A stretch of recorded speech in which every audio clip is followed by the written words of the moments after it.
तो हाँ जी मेरे फ्री फायर लवर क्लास, आपका 10th का विषय विज्ञान का यहाँ पे आ चुका है 6 जनवरी का आपका असली क्वेश्चन पेपर। और अभी तो रुको, क्लाइमैक्स अभी बाकी है। और छात्रों यहाँ पे 2 जिलों का पेपर आपका रियल आ चुका है, आपको डाउट नहीं करना है। पार्ट आपका 2 है। यदि आपने पूरा पेपर आप देख लिए तो टॉप करोगे, आपसे मैं वादा करता हूँ। पूरे 75 में से आप 75 नंबर यहाँ पर आप लेके आओगे। ये बड़ी अच्छी बात कही आप। आपको बता दूं कि आपका 101% आपका यही क्वेश्चन पेपर आएगा। यदि आपने दोनों आपका पेपर आपने कर लिया तो आप पूरे 75 में से 75 नंबर लेके आओगे और पेपर में धमाल मचा दोगे, गर्दा मचा दोगे। देखिए सबसे पहले अगर बात करूं मैंने तो आपका पार्ट 1 में मैंने इनके ऑब्जेक्टिव के आंसर आपको दे दिया था, और यदि आपने नहीं देखा है तो एक बार अच्छे से यहाँ पे देख लो। देखिए सबसे पहले आपका यहाँ पे आता है क्वेश्चन 1। देखिए प्रत्येक प्रश्न में दिए गए विकल्पों में आपको सही विकल्प आपको चुनकर लिखना है। तो 8 नंबर क्वेश्चन था तो मैंने आपका इसका आंसर दे दिया था। यदि आपको रिवीजन के तौर पर आपको एक बार देखना है तो देख लीजिए, निम्नलिखित में से कौन सा गुण आपका प्राय धातुओं द्वारा प्रदर्शित आपका नहीं किया जाता। आंसर विद्युत संचालन। तो आपको देखिए चारों ऑप्शन में आपका यहाँ पे राइट आंसर आपका बीजांड होगा। इसके बाद देखिए पीएच स्केल की परास क्या होती है, तो आपको यहाँ पे 4 ऑप्शन दिए, आंसर आपका यहाँ पे 0 से आपका 14 होगा। और यहाँ पे दिया है तीसरा क्वेश्चन, अंडा का शीर्ष भाग कहलाता है, तो आपको इसमें आंसर आपको देखिए वर्तिकाग्र करना है। और इसके बाद चौथा क्वेश्चन, विद्युत धारा का एसआई मात्रक क्या होता है, तो आप यहाँ पे एम्पियर करिए। और इसके बाद 5वां, दूरदृष्टि दोष दूर करने के लिए किस लेंस का आपका उपयोग किया जाता है, आंसर आपको उत्तल लेंस करना है। इसके बाद देखिए क्वेश्चन आपका यहाँ पे आता है 6 नंबर, मनुष्य की कोशिका में कितने आपका गुणसूत्र, कितने जोड़ी गुणसूत्र पाए जाते हैं। तो अगर इसका क्वेश्चन कोई आपसे पूछे तो आप यहाँ पे 23 जोड़ी कह दीजिएगा। इसके बाद श्वसन प्रक्रिया क्या है, तो आपका उष्मा शोषी और उष्मा छिपी आपका दोनों है, आंसर आप यहाँ पे 7 नंबर लगाएंगे। इसके बाद देखिए क्वेश्चन आपका दूसरा, रिक्त स्थानों की आपको पूर्ति करना है। तो पहला क्वेश्चन, तंत्रिका तंत्र की इकाई आपका होता है न्यूरॉन्स होती है। डीएनए का पूरा नाम डीऑक्सी न्यूक्लिक अम्ल होता है, और वस्तुओं को हम प्रकाश की उपस्थिति में देख सकते हैं।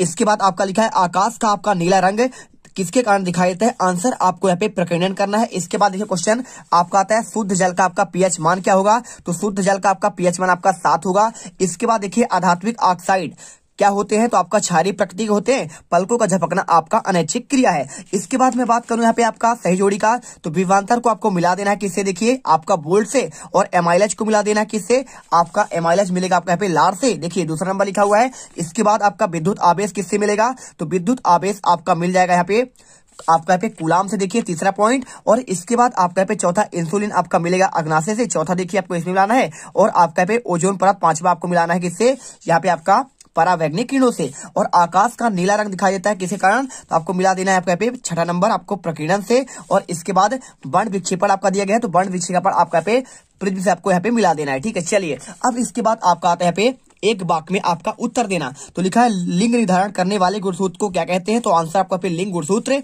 और आकस्मिक हार्मोन किसे कहते हैं, तो आप यहाँ पे एड्रीनेलिन कर दीजिएगा।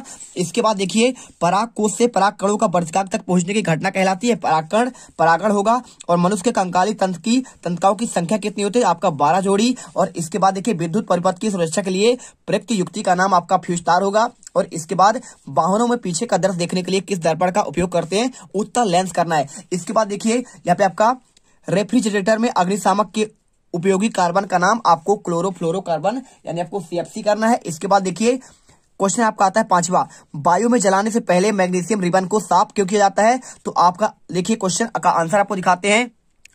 तो यहाँ पे आपका देखिए क्वेश्चन आपका वायु जलाने से पूर्व मैग्नीशियम रिबन को साफ क्यों किया जाता है, आपको पूरा आंसर यहां से लेकर आपको यहाँ पे अच्छे तक आपको इसे याद करना है। और इसके बाद देखिए अथवा क्वेश्चन देखिए आपको यहाँ पे लोहे के कील को कॉपर सल्फेट के विलयन में डुबोया जाता है, तो विलयन का रंग क्यों बदल जाता है, तो आपको इसका आंसर देखिए यहाँ पे आपको प्रॉपर दिया गया है। आप अच्छे से यहाँ पे आंसर पूरा कर लीजिएगा, अच्छे से रट लीजिएगा। यदि आप टॉपर बनना चाहते हैं वीडियो को दिल से लाइक कर दीजिएगा, क्योंकि आपके लिए इतना मेहनत कर छात्रों, तो आप यहाँ पे दिल से वीडियो लाइक तो कर ही सकते हैं यार। देखिए इसके बाद आपका यहाँ पे क्वेश्चन आपका दिया गया है 6, विद्युत के तार आपके धातु के क्यों आपके बनाए जाते हैं, और लोहे के जंग से बचाने के आपको 2 उपाय लिखना है। अच्छा चालक होने के साथ साथ उष्मा के भी आपके अच्छे चालक होते हैं। इस कारण चांदी और सोना में तारों में विद्युत शक्ति का आपका भास आपका जो होता है बहाव आपका अधिक होता है। तो आपको आंसर आपको यहाँ से लिखकर सोल्यूशन आपका जहाँ पे लिखा है यहाँ तक आपको लिख देना है। चलिए इसके बाद क्वेश्चन देखिए तो चलिए आपको अथवा का आंसर लेते हैं। तो आपको अथवा का आंसर आपको यहाँ पे देखिए सिंपल तरीके से आपको लिखना है। देखिए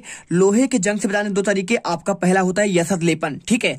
तो आपका यहाँ पे यशत लेपन को आपको विद्युत लेपन भी कहते हैं। तो लोहे पर आपका यहाँ पे जस्ते की परत चढ़ाना यहाँ पे आपका यशत लेपन कहलाता है, या फिर आपको इसे गैल्वेनीकरण भी कह सकते हैं। और दूसरा पॉइंट आपका यहाँ पे देखिए क्या लिखा है, यहाँ पे क्रोमियम आपका लेपन। तो क्रोमियम लेपन क्या होता है, लोहे पर आपका क्रोमियम की परत चढ़ा देते हैं। तो आपको यहाँ पे संक्षारण के आपके दो तरीके पूछे या फिर आपका लोहे को जंग से बचाने के दो तरीके, आंसर आपको एक ही आपको यहाँ पे करना है। चलिए इसके बाद आपका नेक्स्ट क्वेश्चन, इसके साथ आपका एक वेरी मोस्ट आपका आईएमपी क्वेश्चन यहाँ पे आपके हर जिले के लिए। देखिए आपको धातु और अधातु में आपको दो अंतर अच्छे से आपको याद कर लेना है, ठीक है। तो धातु क्या होते हैं, ये अपचायक होती हैं, और धातु देखिए आपका ठोस होते हैं, अधातु आपका क्या है, आपका यहाँ पे नरम होती है। और इनमें ऑक्साइड आपका क्षारीय होता है, और इसमें आपका अम्लीय या फिर उदासीन होते हैं। और यहाँ पे आपको इस प्रकार से आपको आंसर करना है धातु और अधातु में।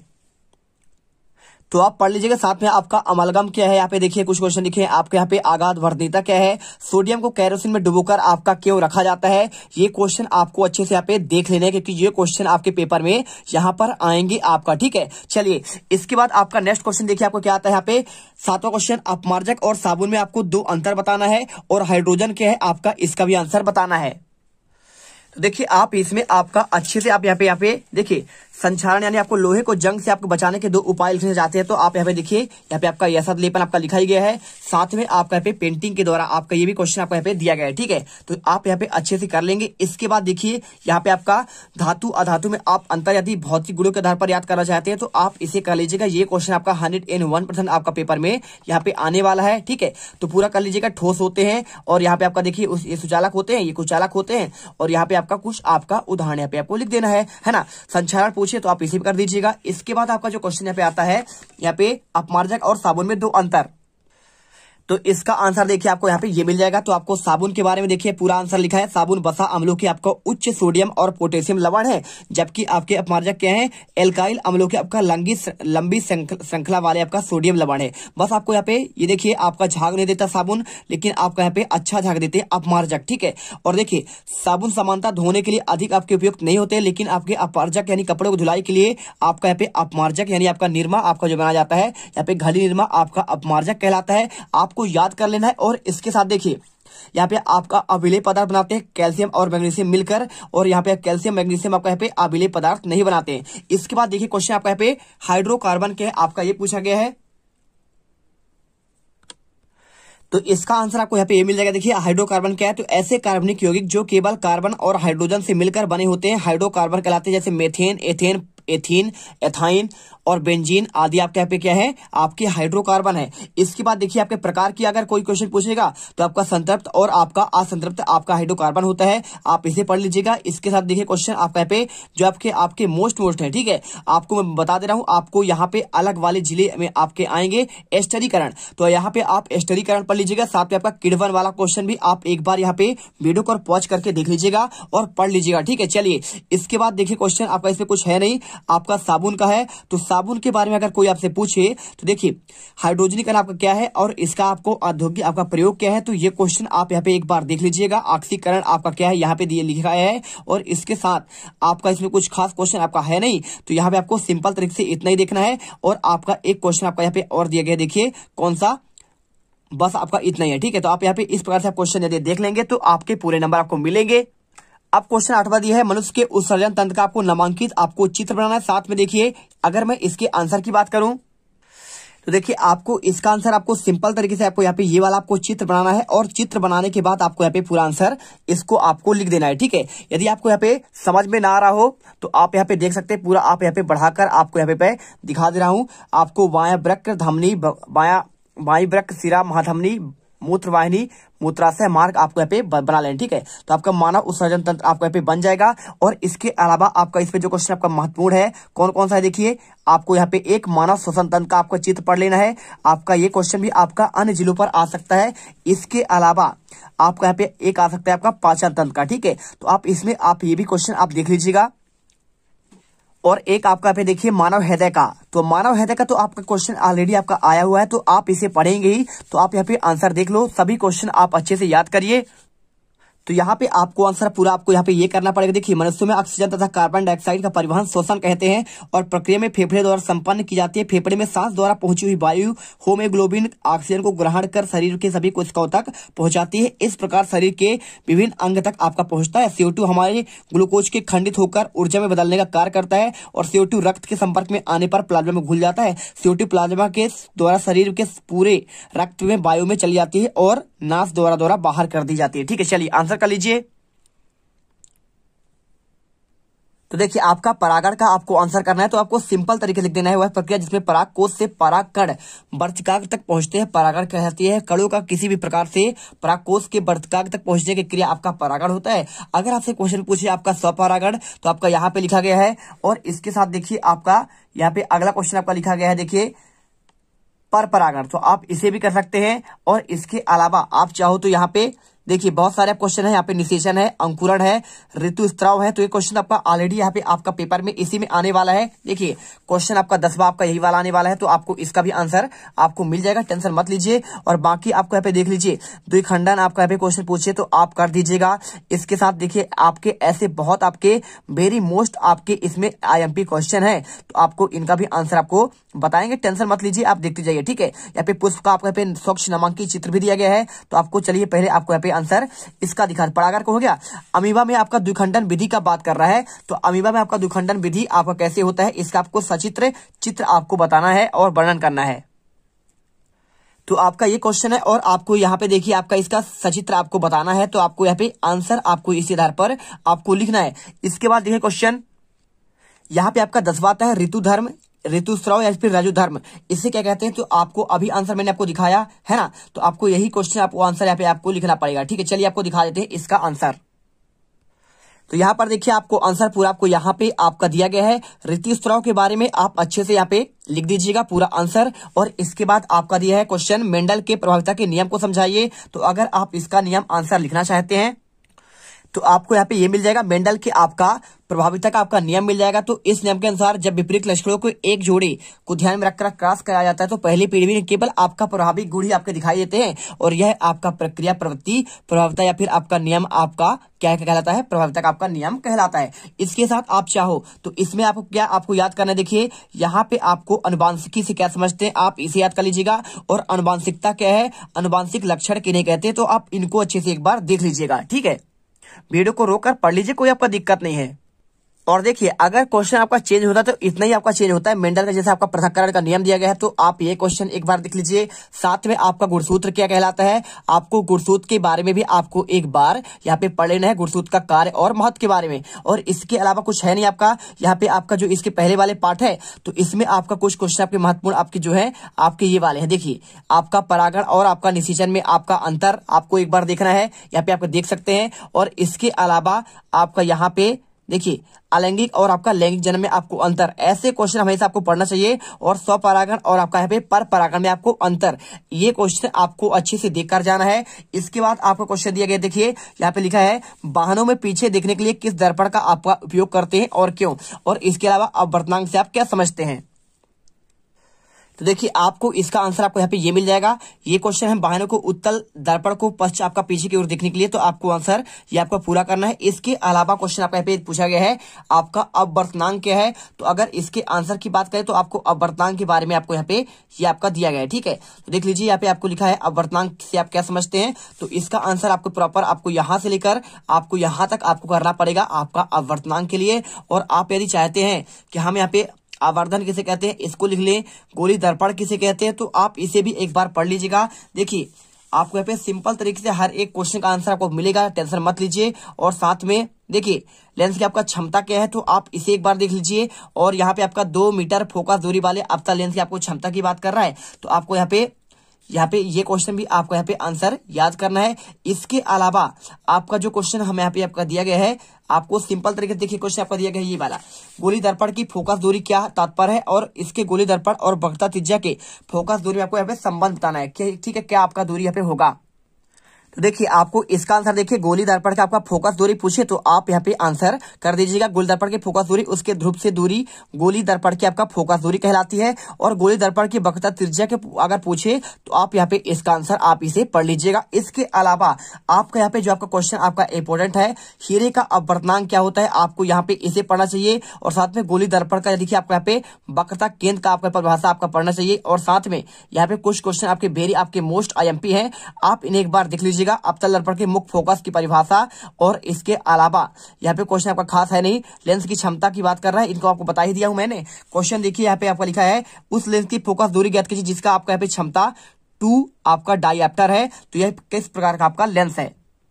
तो इसका आंसर आपको यहाँ पे देखिए 8वां क्वेश्चन दिया गया है, तो आपको यहाँ पे आंसर इसका कर देना है। इसके बाद देखिए क्वेश्चन आपका यहाँ पे आता है 13वां आपका लिखा है घरों में विद्युत युक्तियों को समांतर क्रम में आपका संयोजित किया जाता है क्यों, और दिश धारा और प्रत्यावर्ती धारा में आपको अंतर स्पष्ट करना है।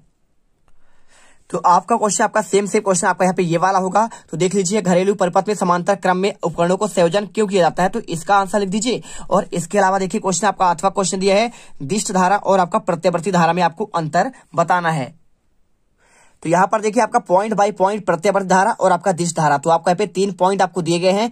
आप इसे अच्छे से यहाँ पे कर लीजिएगा। ये आपका यहाँ पे कर्व के रूप में ऊपर नीचे होता है और आपका यहाँ पे समानांतर जाता है। ठीक है, तो आप आंसर यहाँ पे आप इसको करिए। इसके बाद देखिए क्वेश्चन आपका क्या आता है, देखिए आपका जो क्वेश्चन दिया 14 नंबर दिश धारा का आपका विद्युत जनित का चित्र की बात कर रहा है। तो आपको यहाँ पे चित्र आपको ये वाला बना देना है। देखिए विद्युत आपका जनित आपका यही है DC है ना, जिसे कहते हैं।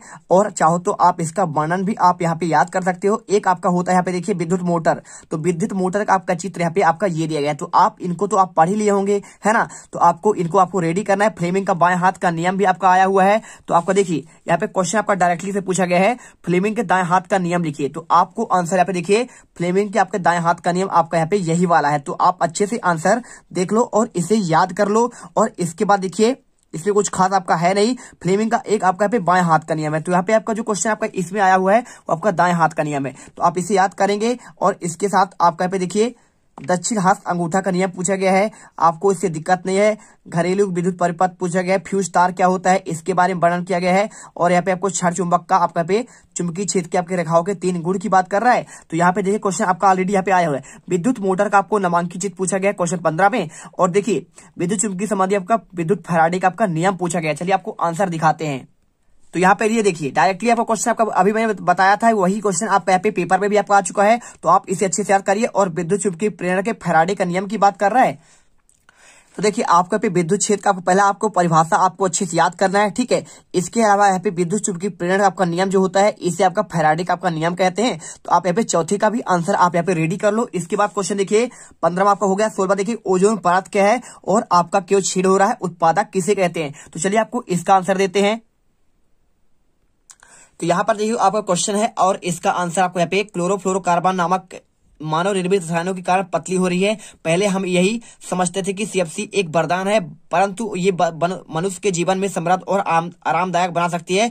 लेकिन CFC आपका कृत्रिम यौगिक होते हैं जो क्लोरीन, कार्बन और फ्लोरीन से बने होते हैं। उनका ना कोई रंग होता है और ना कोई आपका गंध होता है। तो ये आंसर करिए आप यहाँ पे। और इसके बाद देखिए क्वेश्चन आपका यहाँ पे सिंपल तरीके से आपका दिया गया है। क्वेश्चन उत्पादक किसे कहते हैं, तो उत्पादक का आंसर आपको दे देते हैं।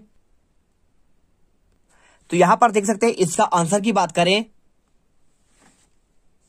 डाउटनेट के मुताबिक वीडियो सोल्यूशन उत्पादक किसे कहते हैं।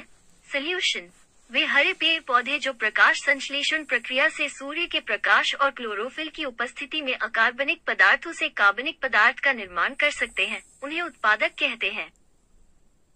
देखिए क्वेश्चन आपका 17 पूछ रहा है विस्थापन अपक्रिया आपका क्या है, उदाहरण सहित आपको बताना है। तो आप यहाँ पे आंसर देख लीजिए। जब अधिक क्रियाशील तत्व कम क्रियाशील तत्व से उसके यौगिक से विस्थापित होता है उसे कहते हैं विस्थापन अपक्रिया। और इसका आपका उदाहरण आपको यहाँ पर ये तक कर देना है ना। ये आपका आंसर हो गया। इसके बाद आपका पूछा गया है द्विविस्थापन अपक्रिया। और अगर आपको द्विविस्थापन का आप कोई पूछे तो आप यहाँ पे लिख लीजिए। देखिए द्विविस्थापन अपक्रिया में यहाँ से लिखना है आपको, द्विविस्थापन अपक्रिया में अपकारकों के बीच आपका यहाँ पे आयनों का आदान प्रदान होता है। और उदाहरण में आपको देखिए आपको यहाँ पे आंसर यहाँ पे आपका ये लिख देना है। चलिए इसके बाद आपको क्वेश्चन आता है, अगर आपसे कोई पूछे रेडॉक्स अपक्रिया क्या है तो आप यहाँ पे ये क्वेश्चन आप रेडी कर सकते हैं। अगर आपसे कोई पूछे संतुलित रासायनिक समीकरण क्या है तो आप यहाँ पे आंसर इसको आपको ये कर सकते हैं। देखिए आपका दूसरा पेपर है उसमें आपके ये क्वेश्चन और आपके ये क्वेश्चन आपके ऑलरेडी दिए हैं। इसके अलावा अलावा आपका देखिए उसमें आपका यहाँ पे 5वां क्वेश्चन आपका ये दिया गया है, तेल और वसा युक्त नाइट्रोजन से प्रभावित क्यों होता है, और इसके साथ उष्मा छिपी और आपका यहाँ पे उष्मा शोषी अपक्रिया पूछा गया है। यहाँ पे कि शोषण को उष्मा छिपी अपक्रिया क्यों कहते हैं, तो आप इसे पढ़ लीजिएगा। साथ में आपका यहाँ पे अवशोषण अपक्रिया क्या है। तो ये क्वेश्चन यदि आपने पढ़ लिया तो पूरे नंबर आपको यहाँ पे मिल जाएंगे। इसके बाद देखिए क्वेश्चन आपका 18वां आता है। यहाँ पे 18वां लिखा है, प्रतिवर्ती क्रिया क्या है, आपको इस क्रियाविधि का आपको सचित्र वर्णन करना है। तो अगर मैं इसके आंसर की बात करूं तो देखिए यहाँ पे आपको प्रतिवर्ती का आपका क्रियाविधि पूरा मिल जाएगा। तो प्रॉपर आप यहाँ पे आंसर देख सकते हैं, आपको आंसर यहाँ पे आपको रेडी करना पड़ेगा। इसके अलावा ये लिखने के बाद आपको यहाँ पे इसका देखिए चित्र के साथ बोला है, तो चित्र आपका यहाँ पे आपका ये हो जाएगा, प्रतिवर्ती आपका क्रिया का यहाँ पे आपका चित्र आपका ये है। अगर आपका इसका परिभाषा पूछे कोई तो आप यहाँ पे आंसर देखिए, यहाँ पे आपका मस्तिष्क का आपका नामांकित चित्र है, आपका दूसरे सेट में आपका आया हुआ क्वेश्चन, और आपका इसका देखिए आपका यहाँ पे तंत्रिका कोशिका का नामांकित चित्र भी आपका क्वेश्चन में आएगा। तो आप इसे पढ़ लीजिएगा। और यहाँ पे आपका देखिए प्रतिवर्ती क्रिया का आपका यहाँ पे परिभाषा आपका दिया गया है। तो आप यहाँ पे प्रतिवर्ती क्रिया का आपका यहाँ पे परिभाषा यहाँ से कर सकते हैं। देखिए आपका यहाँ पे ये लिखा हुआ है, देख लीजिए, ये आपका लिखा है आपका प्रतिवर्ती क्रिया, ठीक है। तो आप यहाँ पे आंसर सिंपल तरीके से आप यहाँ पे कर सकते हैं। प्रतिवर्ती क्रिया यानी यहाँ पे आपका प्रतिवर्ती चाप या फिर आपका प्रतिवर्ती क्रिया, आपका वात आपका एक ही है, ठीक है। चलिए, और आपका देखिए मनुष्य का आपका मनुष्य के मस्तिष्क की बात कर रहा है, तो इसका आंसर तो आपको अभी मिल गया है। ये देखिए आपका यहाँ पे मस्तिष्क का नामांकित चित्र आपको यहाँ पे यहीं पे दिया है। तो आप यहाँ पे इसी सेट पे आपका आया हुआ है, तो आप इसे भी अच्छे से यहाँ पे याद कर लीजिए। पूरा आप अच्छे से रोक कर अच्छे से कॉपी पर लिख लीजिए। इसके बाद क्वेश्चन निकटवर्ती दोष किसे कहते हैं, आपको इसका सचित्र आपको समझाना है। तो अगर मैं इसके आंसर की बात करूं तो इसका आंसर आपको यहाँ पे ये मिल जाएगा। देख लीजिए पूरा आपको सेम क्वेश्चन आपको मिलेगा। तो यहाँ पे आपका पूरा पहले निकटवर्ती दोष क्या है आप इसे करिए, इसका आपको यहाँ पे चित्र बनाइए, और चित्र बनाने के बाद आपको यहाँ पे निवारण के आपको यहाँ पे आंसर आपको करना पड़ेगा, ठीक है। चलिए लिख दीजिए। इसके बाद आपको यहाँ पे दिया गया है दूरदर्शी दोष किसे कहते हैं, रेखांकित चित्र के द्वारा आपको समझाना निवारण भी। तो आपको यहाँ पे दूरदर्शी दोष का आंसर आपको ये मिल जाएगा। देखिए क्वेश्चन आपका 10वां, तो यहाँ पे आपको पहले दूरदृष्टि दोष क्या है इसका और कारण, और आपका संशोधन यानी आपका यहाँ पे निवारण है। तो आप यहाँ पे आंसर कर सकते हैं, ठीक है। चलिए इसके बाद आपको क्वेश्चन आता है 20वां। यहाँ पे आपको तनु सल्फ्यूरिक अम्ल दानेदार जिंक के साथ आपको अपक्रिया कैसे करता है। तो आप यहाँ पे देखिए क्वेश्चन आपका यहाँ पे दिया गया है, तो आपको यहाँ पे अच्छे से क्वेश्चन करना है। इसका क्वेश्चन आपको मैं आपको देखिए आपको बता दे रहा हूँ। तो देखिए आपको यहाँ पे आंसर इसका प्रॉपर आपको यहाँ पे ये मिल जाएगा। आप देख सकते हैं पूरा आंसर यहाँ पे आपका लिखा गया है। तो पहला दूसरा देखिए, पहला और दूसरा, तो आपको आंसर यहाँ पे आपको ये कर देना है। पूरा आपको ABCD में आपको दिया है, 2 ही पॉइंट का आपको आंसर करना पड़ेगा। और इसके बाद ये क्वेश्चन साबुन की क्रियाविधि का वर्णन करने के लिए बात कर रहा है। तो इसका आपका क्रियाविधि आपको यहाँ पे ये मिल जाएगा। देख लीजिए पूरा आपको आंसर यहाँ पे मिलेगा। तो आप इसका क्रियाविधि का भी आप यहाँ पे वर्णन कर सकते हैं, साबुन की सफाई क्रियाविधि, और आपका यहाँ पे आंसर आपको यहाँ पे यहाँ तक में कंप्लीट हो जाएगा, ठीक है। चलिए इसके बाद आपका क्वेश्चन आता है आपका 20वां। नेफ्रॉन की संरचना आपको नामांकित आपको चित्र बनाना है, साथ में लसिका और रक्त में आपको 4 अंतर बताना है। तो देखिए आपको आंसर की बात करें तो आपको यहाँ पे ये वाला करना है। आपको देखिए नेफ्रॉन की संरचना और आपका इसके क्रियाविधि का वर्णन, आपको पहले इसका रचना बात करना है, इसके बाद आपका यहाँ पे इसका क्रियाविधि और आपको यहाँ पे इसका चित्र बनाना है। इसके बाद देखिए जाइलम और फ्लोएम वाला क्वेश्चन भी आपके लिए वेरी आपका मोस्ट IMP है आपका इस पार्ट से, क्योंकि आपका दूसरा आपका सेट में आपका ऑलरेडी आया हुआ है। और इसके अलावा जो क्वेश्चन आपका आया है रक्त और लसिका में अंतर, तो अगर उसके आंसर की बात करूं तो आपको आंसर यहाँ पे ये मिल जाएगा। देख लीजिए आपको लास्ट में इसका आंसर आपको मिलेगा। तो आपको यहाँ पे रक्त और लसिका में आपको आंसर अच्छे से याद करना है। आपके देखिए 4 पॉइंट है, और 4 नंबर का क्वेश्चन के लिए आपको 4 पॉइंट में आंसर भी आपको करना पड़ेगा। तो अच्छे से यहाँ पे इसे याद करिए। और इसके अलावा आप खाद्य श्रृंखला और खाद्य जाल में अंतर एक बार अच्छे से याद कर लीजिएगा। देखिए आपको यहाँ पे आपको 2 पॉइंट आपके दिए गए हैं, तो आप इसे खाद्य जाल खाद्य श्रृंखला याद कर लीजिए। साथ में आपको खाद्य श्रृंखला का आपको नामांकित चित्र पूछे तो आप इसे भी एक बार याद कर लीजिए। ग्लोबल वार्मिंग का मुख्य कारण पूछा गया है, और ग्लोबल वार्मिंग क्या है, आप ये सारे क्वेश्चन आप अच्छे से याद कर लेना, ठीक है। चलिए इसके बाद आपको यहाँ पे ओजोन क्षरण प्रणाली आपको यहाँ पे क्वेश्चन दिया ही गया है। जैसे आपके पर्यावरण क्या होगा, जैव निम्नीकरण क्या होता है, जैव अजैविक निम्नीकरण क्या होता है, अपशिष्ट किसे कहते हैं, पारिस्थितिकी तंत्र क्या है ना। जैविक घटक की बात करें, उत्पादक, उपभोक्ता, और आपका पे पोषण के प्रकार की बात करें, शाकाहारी आपका जानवर क्या कहलाते हैं, और आपका मांसाहारी कौन है, सर्वाहारी कौन है, अजैविक घटक, और ऐसे क्वेश्चन आप आहार श्रृंखला और आपका ग्रीन हाउस किन्हें कहते हैं, और इन्हें अच्छे से एक बार ग्लोबल वार्मिंग के बारे में, ओजोन परत के आपका छेद हो रहा है, और अम्ल वर्षा क्या है। आप ये सारे क्वेश्चन अच्छे से रेडी करके जाना जाना यदि आप पेपर में टॉप करना चाहते हैं। तो मिलते हैं आपका नेक्स्ट वीडियो पर, और उस वीडियो में यहाँ पे गर्दा मचा देंगे। सेकंड पार्ट आपका यहाँ पे सेकंड आपका पेपर लेके आऊंगा। इसका आंसर कंप्लीट हो चुका है, इसका आंसर आपको अगले वीडियो पर अभी आपको मिल जाएगा 4-5 बजे आपको शाम तक में, ठीक है। तो यहाँ पे आप यहाँ पे बिल्कुल सब्सक्राइब करके रखिए, जैसे ही वीडियो आए अच्छे से पढ़िए और पूरे 75 में 75 नंबर लेकर आइए। जय हिंद, जय भारत। और वो जो लाल वाला बटन है उस पर भूकंप लेके आओ या फिर भूचाल, मुझे नहीं पता, बस क्लिक हो जाना चाहिए।